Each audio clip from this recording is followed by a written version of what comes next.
What's up mga ka-Nedzu? For today's video ay sasama ko kayo to what I do during weekend.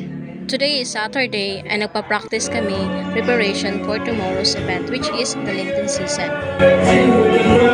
Kung mapapansin nyo, medyo magulo pa yung church kasi naglilinis kami, nagpe-prepare kami for tomorrow's event. Then nagpa-practice din sa mga serenade, sa worship and praise songs. Actually guys, mag-1 month pa lang ako in this church. Kasi yung pinag-attendan ko talagang church dati is nasa province. This church is walking distance lang sa bahay nila tita. Parang katulad din nung nasa Aroroy. Na-amaze lang ako how God works po talaga. Kasi karamihan sa amin, hindi talaga taga dito. Yung iba mga provinces din, yung iba mga lalayong lugar. Pero alam mo yun, pinagbuklod-buklod kami para maging isa. May iba-iba man kaming talento, pero nag-iisa kami sa kainan. Si Isa lang una sa kainan. Second si Ate Rose. Ano? It's already Sunday. And guys, as long as you have the strength to serve the Lord, do it. Kasi ang buhay hindi natin alam.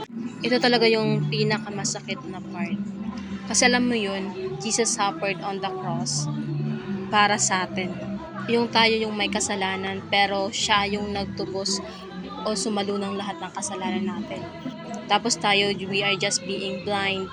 We're just spending our life sa mga bagay na hindi makabuluhan. This time, reflect yourself. Kung anong ginagawa mo sa buhay mo ngayon, worth it ba yung pagpapagod ni Jesus on the cross?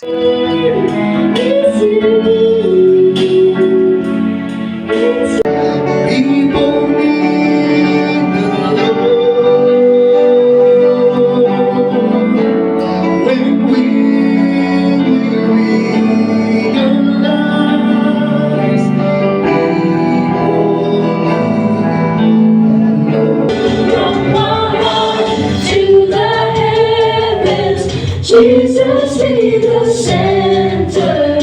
And guys, lahat ng sinasabi ko at nakikita nyo, hindi para i-lift up yung sarili namin, but to realize na we are a sinner too. Binabago at nagpapabago.